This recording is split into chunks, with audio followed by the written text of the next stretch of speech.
The little yellow thing comes on. It's saying, go away, we don't like you. No, there it is. Well, good evening.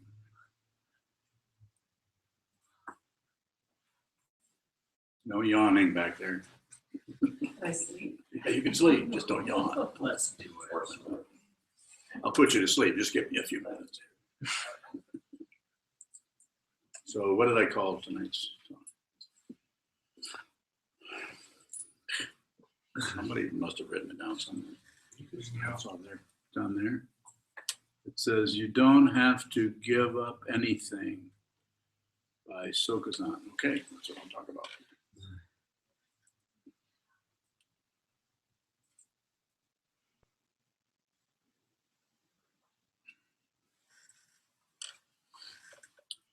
It seems like we're always trying to stop this or start that, or we even have conversations about it, or if someone is having difficulty, we're all too happy to give advice. Well, you need to stop doing it. You need to start. You need to stop. You need to give that up. Well, you should stop doing that.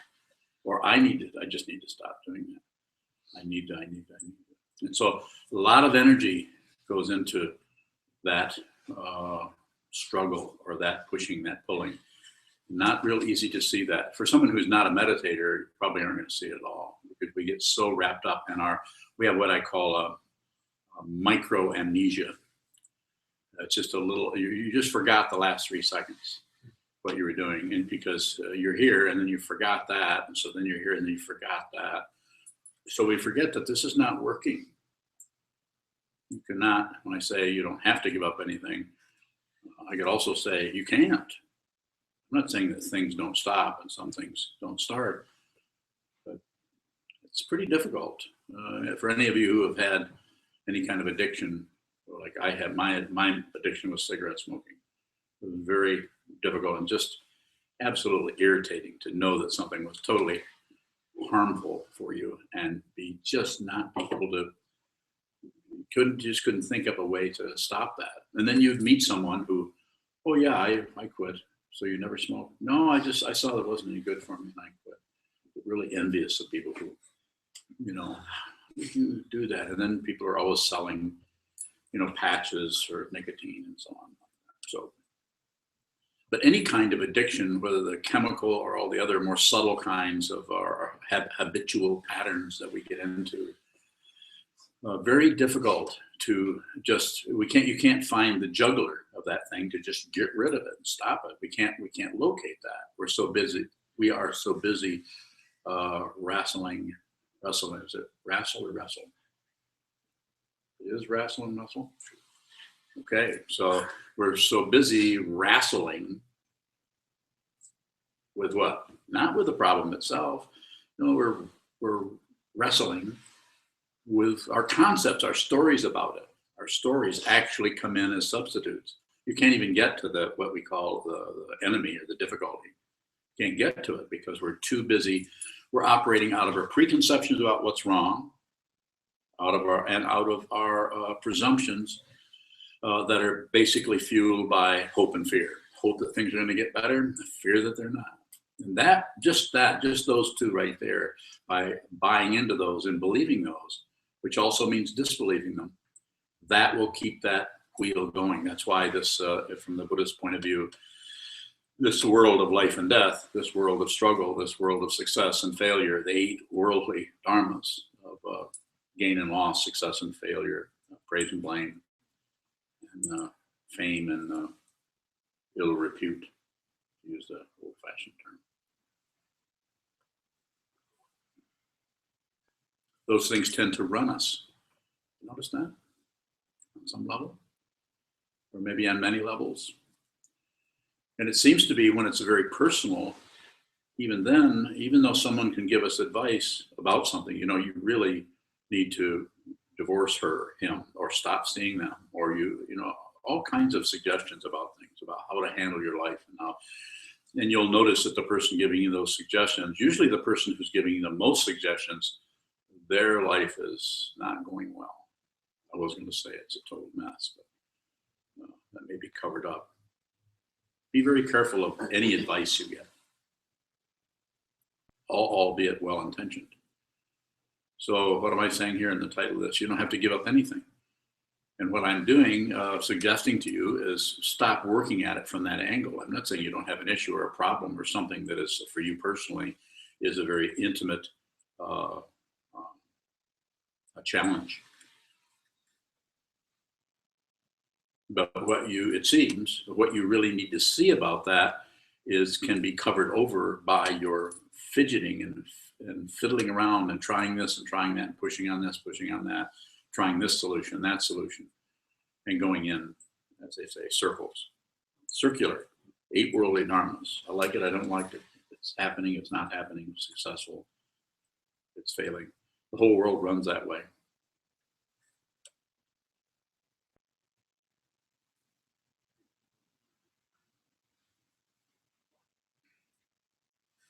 So if I'm saying you don't have to do that, what am I saying that you have to do? Well, I'm very biased in this area. What I would say, before you do anything, before you push on anything, before you check out, try this formula or that formula, this solution or that a protocol for working with your difficulty, first I would say, let's really look and see what it is. And when we do that, one of the things that will come up is, well, I've been doing that and I still can't see it. It looks like it's worse. What I would say is it might be that if you sit down and do an awareness practice where you're actually allowing, through not meddling, you're allowing the awareness to sink down into what you've been able to cover up for the last 10, 28, 39 years, whatever. You're actually starting to look down into that. And by looking down into it, you may find out that the actual nature of that situation is far too complicated for you to even fiddle with at all. You might be better to not do anything with it other than just keep an eye on it. Very, very personal. I think it's very intimate. It's very personal. And as it has been said, and I've given a talk on this just recently that I titled the talk, Extremely Complicated, or Very Complicated, or what did I say? It's complicated. That's what I said. Complicated. There's a really great movie by that name too. If you have a chance to see it.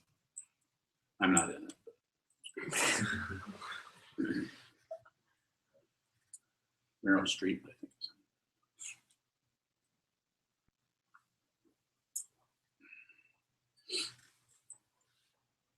So the recommendation is to the energy that you would put into trying to get rid of something or quit something or give something up or let go of something, put into some awareness practice about, so you can see, this is said in different ways. I'm not the only one that teaches this, but so you can see the way in which you hang on. The example I give, like, is the way in which you, this is a simple example, but it has that kind of a look to it. If you can see the way in which you cling, then if there is some possibility of releasing that,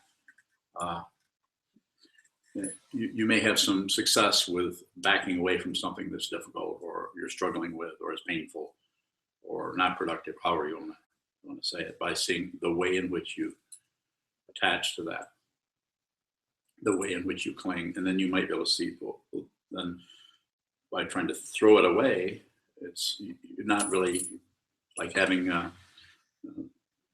something in your hand, and the illusion is you can just let go of it like that, which is the concept of it. But actually, you see that it's actually, it's ingrown. It's part of your hand. It's a part of the whole situation. It's been there so long that the habitual patterns in the Buddhist tradition are called vasanas, coming down to the 8th consciousness. That consciousness that was way back there, sometimes in the West called the unconscious or preconscious or subconscious.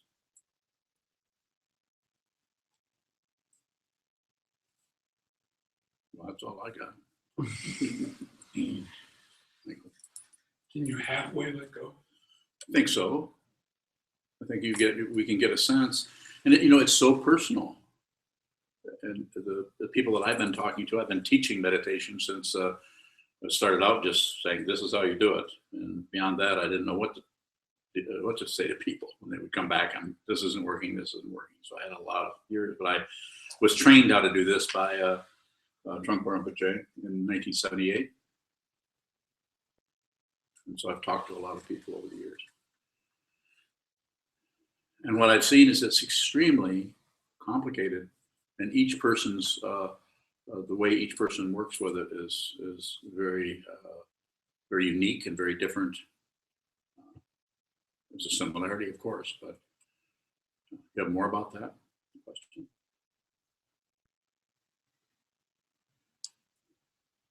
It seems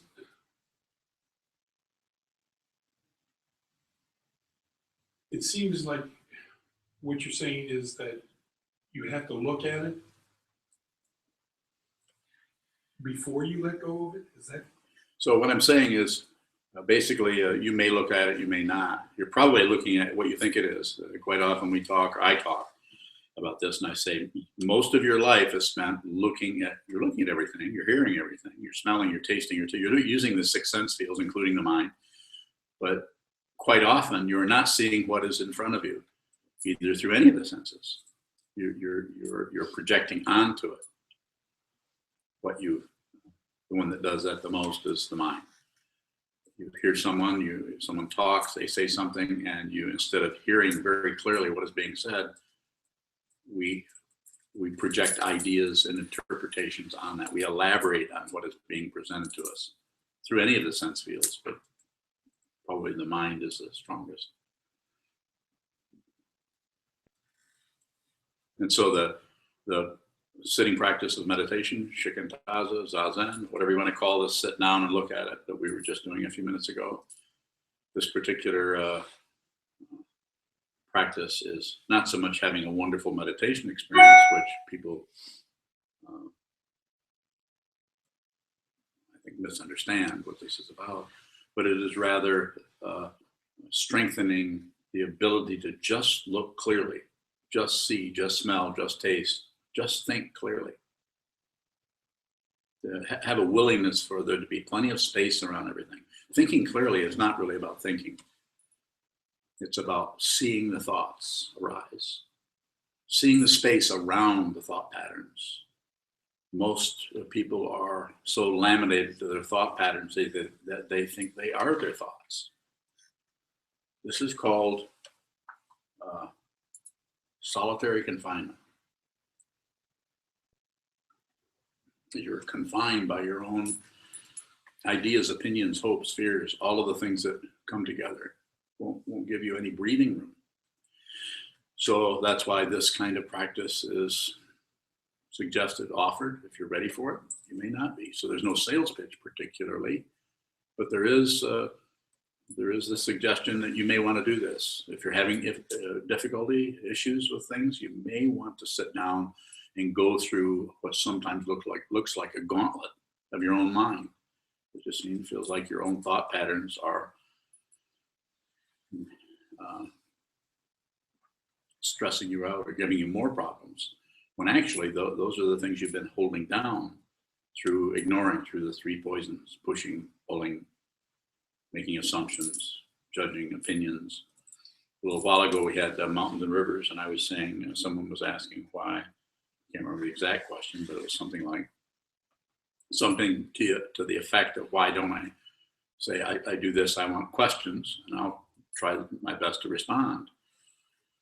And I can't remember how exactly it went, but someone, I think it was Mado, maybe someone else also. Why don't you, this seems like a conversation, why don't you want to do this? I said, I don't feel like it. That actually was a more genuine response, because it's coming right out of this very situation. It's right out of my gut, right out of my heart. So sure, I can go back into the conceptual thing. Well, the reason I'm not doing this is because when you do that, then everything gets to climb on board. It's like having go through a train going through a town with all the doors and windows removed. And everybody gets to get on board. Not a bad idea. Free train. Except in this situation, in order to come down and actually look at each situation carefully, it seems to be necessary to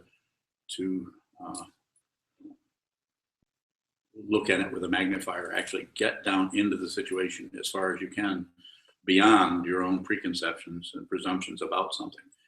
And that, of course, maybe not of course, it's a course to me.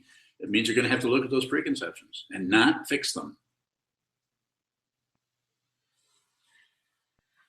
I sometimes say, don't add, don't subtract, don't divide. But I also know you can't stop doing that. Can't help but add on and have an opinion on everything.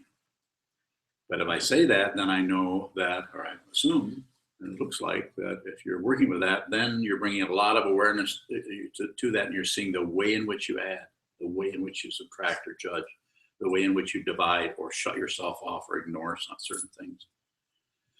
The mathematics of ego. Don't have to do anything. And if you don't do anything, if you don't give anything up, if you don't grasp at anything, if you don't do anything in particular, then it seems that very things that it is very important for you as a human being in this matrix that we find ourselves in. It just is a natural activity. It's a spontaneous activity that one is involved in, sometimes in the Buddhist tradition called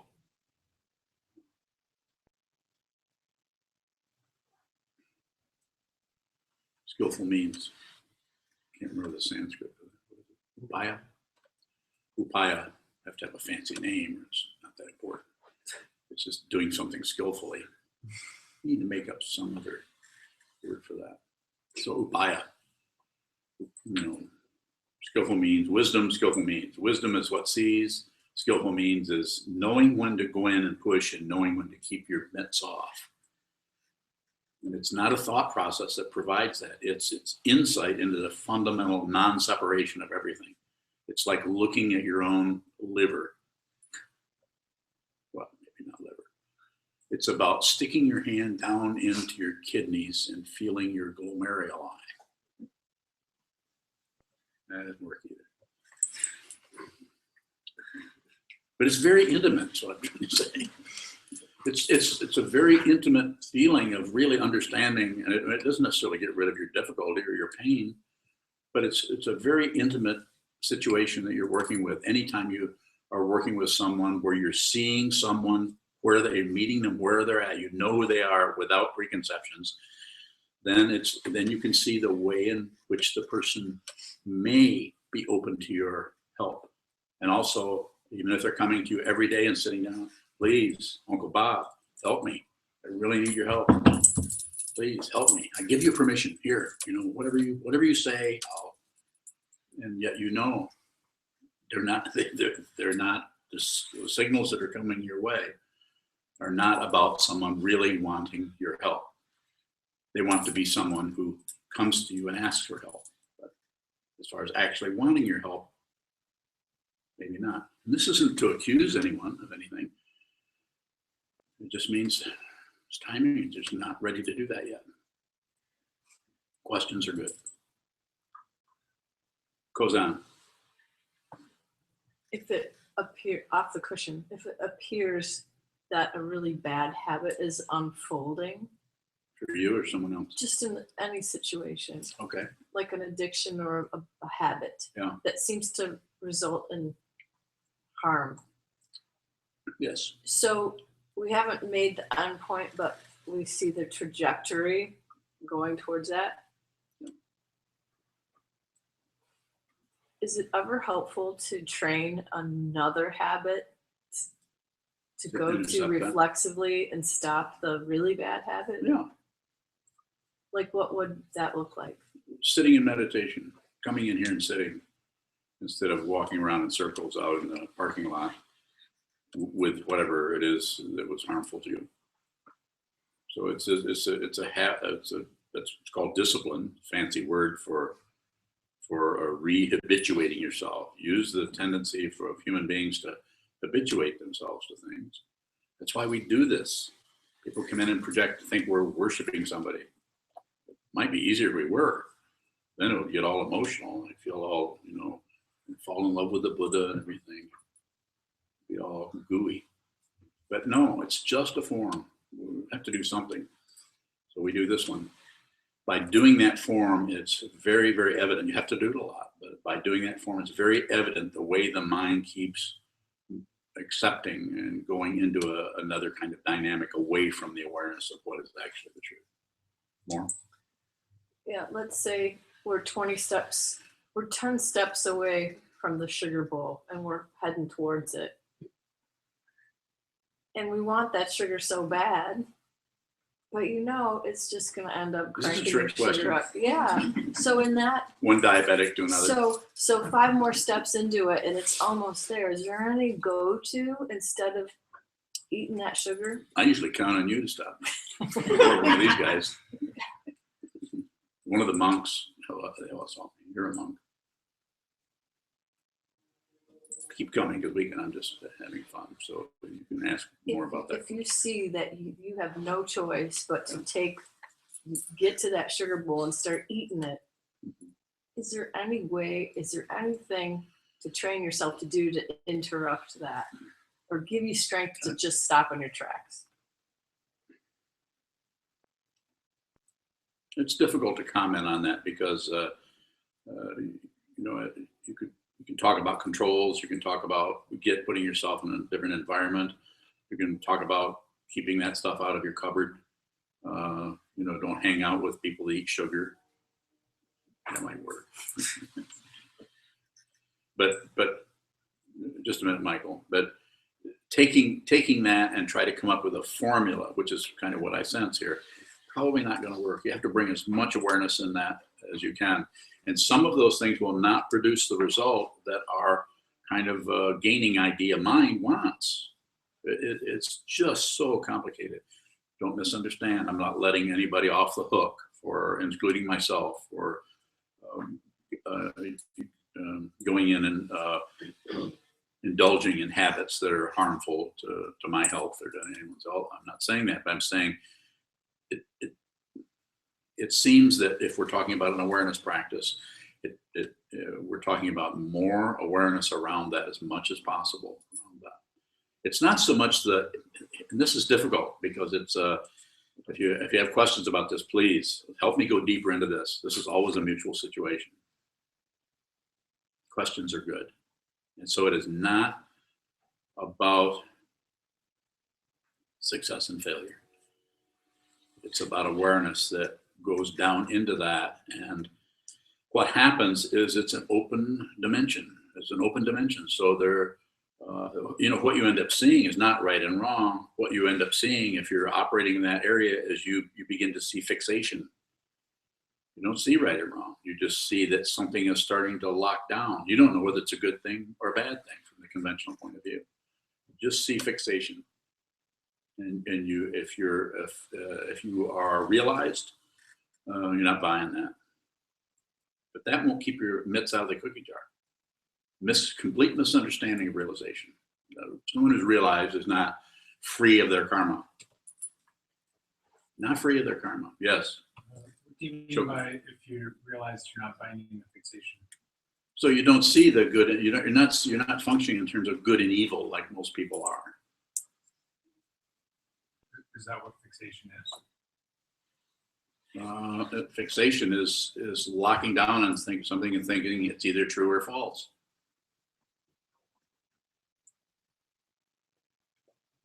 More? And no fixation is you're not locked down on anything, so you can't even find out who this is, let alone who anyone else is. And if you keep looking at that, you'll see that it's not separate, even though it keeps appearing as an individual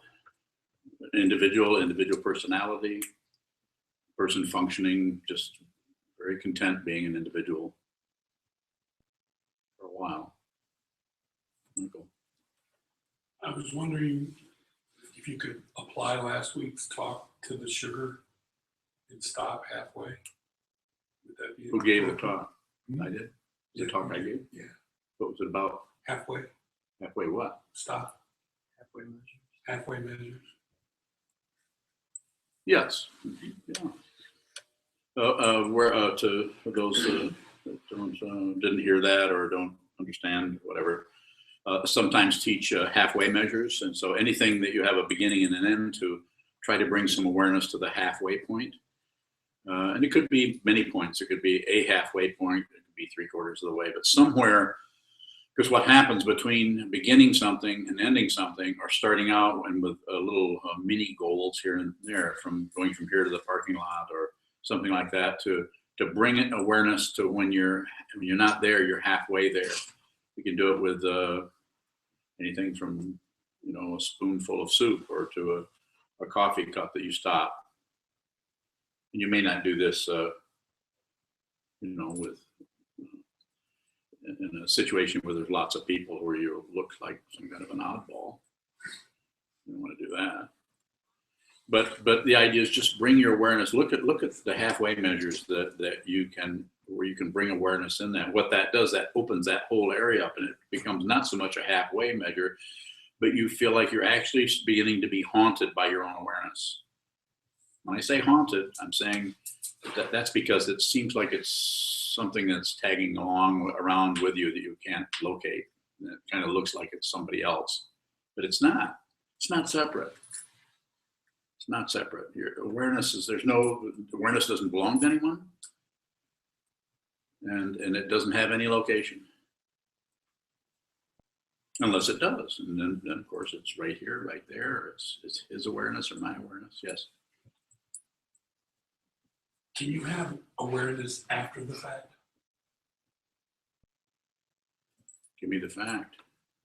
When you're having a conversation, someone says something, and you say to them, "That's incorrect." I can't imagine you saying that.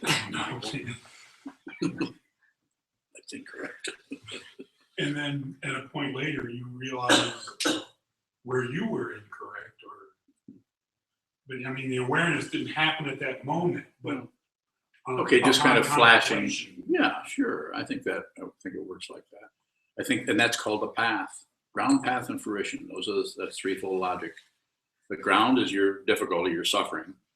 The path in this situation is strengthen the awareness so you can see how the suffering works. This is all the Buddha did.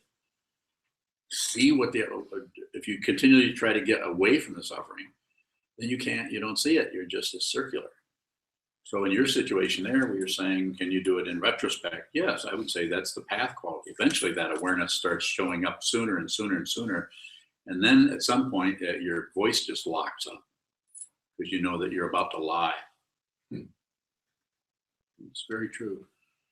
Very true. We're all lying all the time. Fact and fiction. Yes, sir. Sokuzan. I have a question about developing good habits. Yes. What is that? Something that we're not here encouraged to do, but in other places encouraged to do. Yeah. So what does it mean to develop a good habit? I think that's the whole idea of a good habit is a good thing. So I'm not against that. It's just that the way to work with that seems to be to give everything a lot of room. Whereas if you go in the military, you're about to develop some habits, and they're going to tell you what they are, and if you don't do them, you'll throw you in the brig.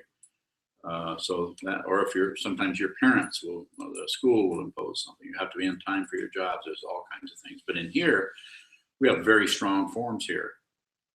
But the people that are here want to have a kind of an understanding that form is important, like the Han and Bell. You wouldn't have to do that. You just, when it's time to sit, people will say, well, it's 7 o'clock, it's time to sit. But instead we structure it using a person to come down and strike the Han and Bell for 15 minutes at different intervals and different cadences and so on. And it's kind of habitual. There's something about hearing that's hitting, that's going, you could say, below the thinking process, a little bit into just a sense of sound. So you could say, well, alarm clock does that. Yeah, it does. It does. But something about that, instead of just one bell, 5 minutes too, we have several bells, so you can actually listen to that develop, and you have plenty of time to get yourself in here to sit down and look at the wall. And so you could say that's a pretty good habit to train your mind into. If you're not at work, like in your case, you have a job, but if you're here, then there's no choice involved, particularly. It's time to sit, so you go sit. So how do you recommend developing good habits in our personal lives? Again, and this is something that's this may be helpful, may not, but help me go deeper into this if it seems too surfacey to you. But you have to see the way in which passion, aggression, and ignorance take you into a kind of a loop. I don't want it. I don't want it. I want this. I want this. I want this. Or that's not important. That's not important. That's not important. Or distraction, distraction, distraction. It's very circular. So I think bringing awareness into that and actually witnessing that crazy activity, that Coney Island of the mind. It's just a spinning situation that kind of puts us to sleep. It kind of hypnotizes us round and around and more. How can you bring awareness into the situation when the decision is upon you? Like for me, after I broke my back, I knew that doing yoga, it really helps. But once my back starts feeling good, I start getting lackadaisical about stretching. Yes. So when that decision comes up, well, there's the excuse of why I don't have to do it. And then there's the knowledge of knowing that I should continue to do it. How do you bring more awareness into that situation? It's just a very mundane thing. It's just write notes to yourself. I mean, it's a simple situation. You might have to do something like that. You might have to put a note on the refrigerator and then watch how you keep ignoring it. We all have something like that we would like to do, or that we would like to stop doing or start doing. We'd like to start exercising. We'd like to stop eating so much ice cream. Not me. I don't have that problem. What?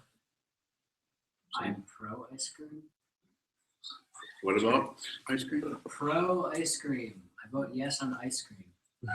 Okay. Jay votes yes on ice cream. So make a note of that. Put it on your refrigerator. Go ahead. You have a We have a 3 questions. How many? 3. Okay. From who? 2 from Christina Rahala and Okay. 1 from William Murray. Oh, okay. Should I not say last names? I don't think. Okay. Everybody so this knows one's Bill Murray. kind of more relevant to the current topic. So I'll do that one first. From Christina, regarding Kozan's questions, is having a sense of I the impetus for a bad habit? Repeat that again. Is having a sense of I the impetus for a bad habit? Yeah.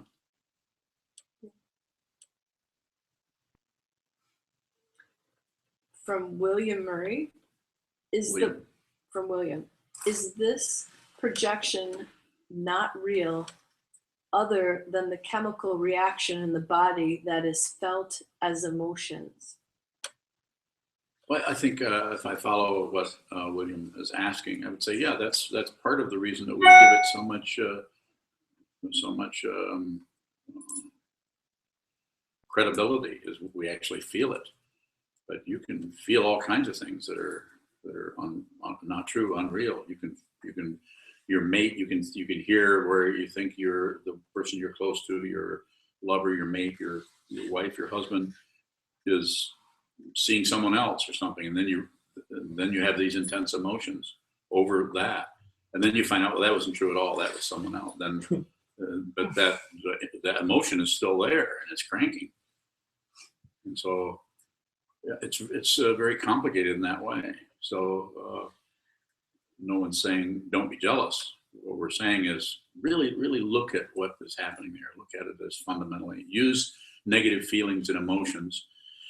I realize I'm going away from what he's asking somewhat, but when in a meditator, someone who's on this path, working on this path, you're not necessarily trying to, if you're talking to me, you're not necessarily trying to get rid or do away with your negativity.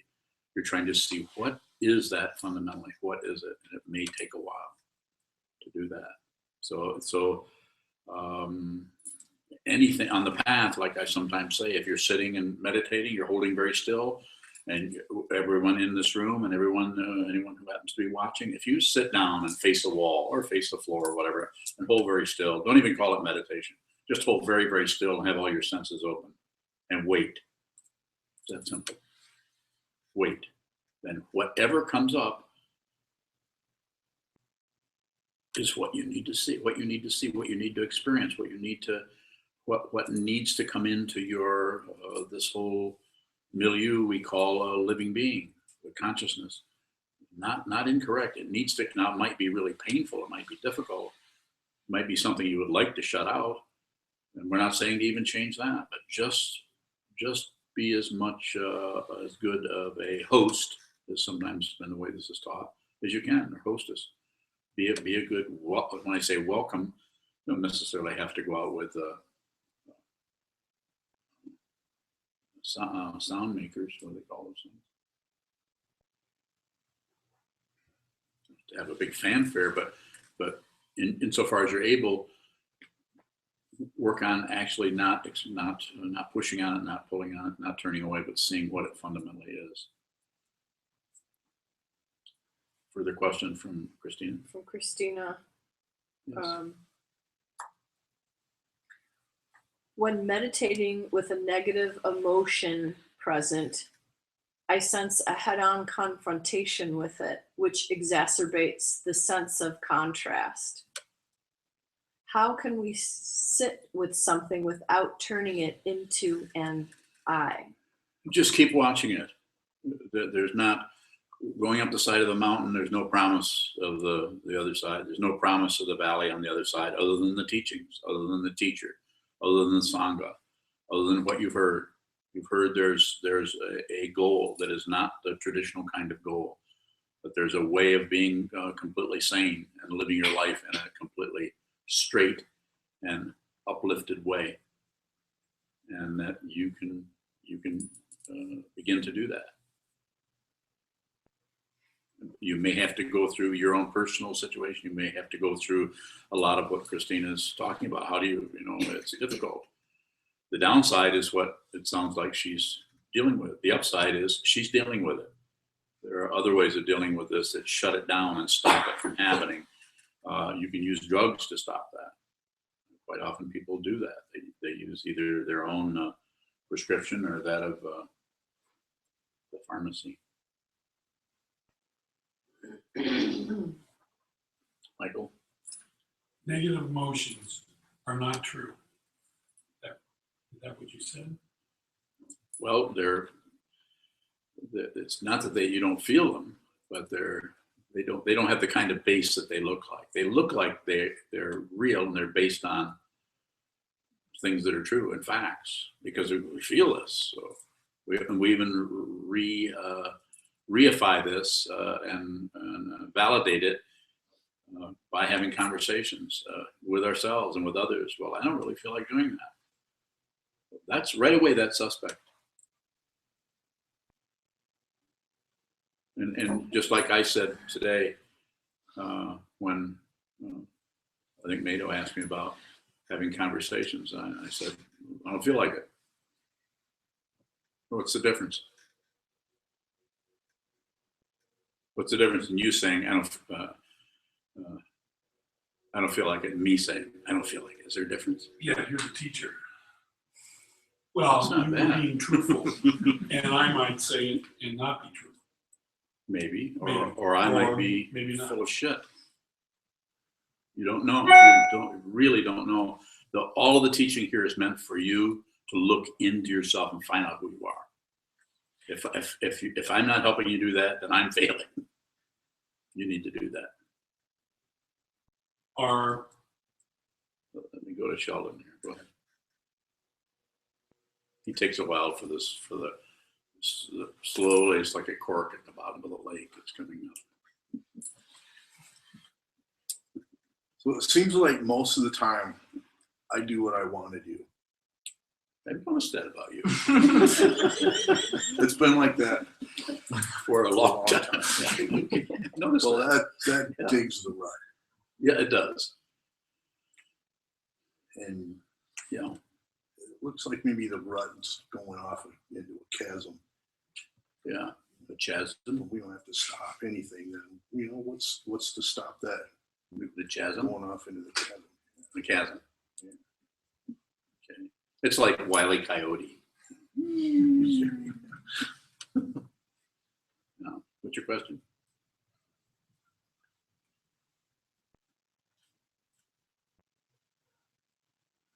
Do I have to go off into the chasm? You may have to. You may have to. Someone else may not. Someone else may just look at the chasm. In traditional terms, it's said there's 3 types of students as far as the Buddha Dharma. There's the one where all the teacher has to do is go like this, then you know. The other kind is, wait a minute, all the teacher has to do is go like this. And the next one is the teacher goes like this. And the next one is the teacher helps you out. And those are the 3 types of resistance to the teachings. And you may need to be whacked.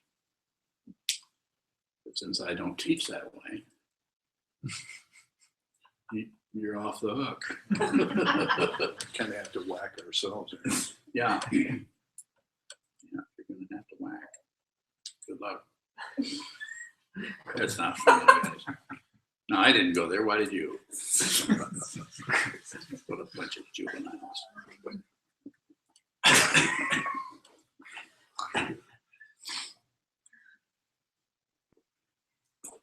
Further questions, Michael? Back to the negative emotions. Yes. The other side of that, does that mean that positive emotions are true? No, they're all relative truth, all dressed up. Relative truth. They have truth to them. They're relatively true. They have their polarity, and they get their meaning from the opposition usually in some way, even in a sneaky kind of way. But that's where they get it from. And it's not saying that you shouldn't be good and be kind and we're not taking anything away from that. I'm not saying that you shouldn't try to develop good habits, but it's endeavor to have it come out of your awareness of the whole situation rather than just following orders or following rules. Just like with our 16 precepts, they aren't our 16 commandments. They're something we observe. There's no way you can follow, and if you do follow those as things that you have to just do, then it just becomes doesn't really serve to help your awakening. It just serves to make you a good rule follower. Go ahead. You said with sitting, hold very still, and whatever arises you is what you need to see. That's how it looks over here. So what if you're really wiggly on the cushion and in life, and you start to see that it's maybe because you can't look, you can't observe, or It's also awareness. It may not happen with someone else, but in your situation, that's why it seems to be necessary to have a teacher and a teaching, so that that person can help you to keep going instead of derailing yourself back into a circular path that looks like, I like it, I don't like it. It's working, it's not working. It's not working, it's not. It's better to keep going. It's not working, it's not working, it's not working, it's not working. Ego doesn't know how to handle that. Why would you keep doing this if ego were to say something when it's obviously not helping? Because the considerations that ego has are mundane. It's called spiritual materialism. It's necessary. It really is, not much as the image is maybe difficult. It really is a matter of jumping off a cliff on some level, depending on your own particular makeup, your karma, how your mind functions to avoid things. If you know you need to jump off the cliff, can you do that on purpose? Almost. What's the almost? Means you can almost do it. So what if you're stuck teetering on the edge for a billion years? It's too bad.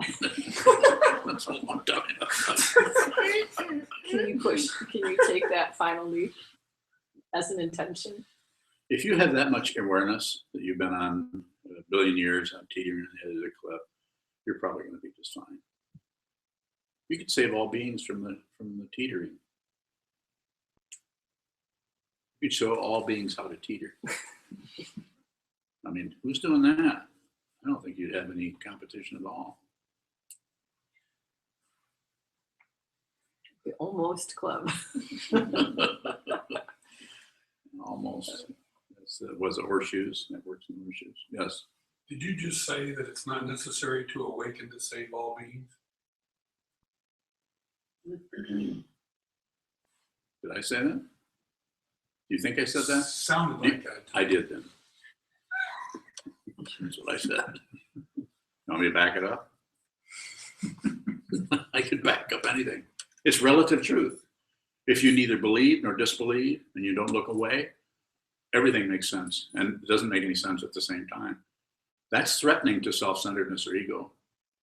And it will. And if you don't have some kind of understanding of what this being is, that kind of insecurity will trigger things that you are not looking at, and they will start bubbling up, and they want answers. It's called panic attacks, and well, all kinds of modern names for it. Yes. So as long as I'm asking questions about concepts, am I not looking deep enough?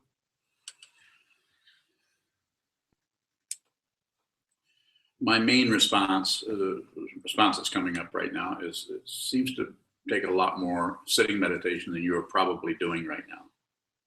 That would be I would just say sit more. And when I say that, is I'm just saying schedule yourself so that you don't have to decide. If I don't feel like sitting today, I don't feel like sitting today. I don't think I will. Whereas you could say, well, it's time to sit. That's why if you're here at the temple, the gong, the Hanan bell go off and you sit. Unless you don't. There are a few people that just don't. Very unique. Each person is unique. Yes. From William. Yes, William. William says, Jason asked about changing habits earlier. Yes. Is it beneficial to change negative thoughts to positive thoughts? I think that's not something I would do like as a broad teaching to everyone, but I there's ways of doing that. There's traditional ways of doing that. In the Buddhist tradition, there's a teaches 7 points of mind training, which takes you through relative and absolute bodhicitta practice and shows you how to actual methods for doing that using slogans. I think there's 59 of them. Instead of constantly thinking that everything that happens is real and solid, the relative absolute bodhicitta is to see everything as an illusion or a dream. See the world as a dream, and that's something that you would encourage yourself to do.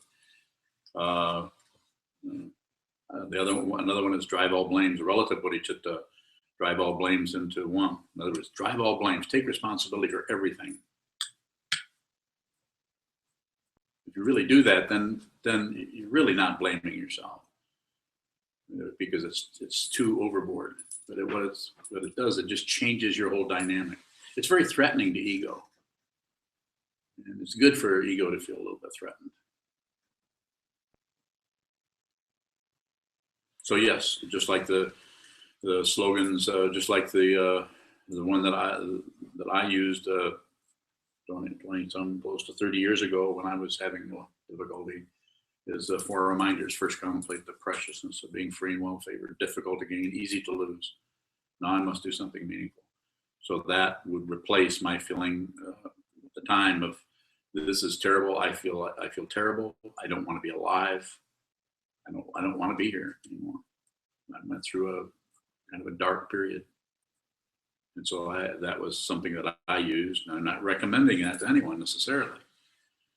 I'm saying there's different ways, and there's no way to know what you're going to run into. But we need to do something. So yes, that would be something you could do, is to say that. And so I would begin saying that before I even open my eyes in the morning. And not only say it, but then contemplate each word. Go down and look at each word, just like in our book study that we do 8, 10 hours a week, whatever it is, 8 hours. We read and we go down into each word and find out what the word, what does that fundamentally mean? What is it about? And some of that material, no matter how much you squeeze it, you're not going to get any juice out of it. It's so heavily conceptual. But we do it anyway.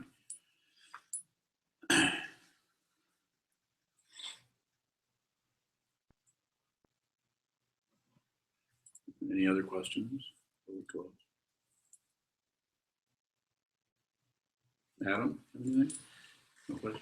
I'm just listening. No? Eric? No? No? You already know stuff? I like your MacGyver shirt. Thanks. Anyone else? Questions? Okay, very good. Thank you. Thank you.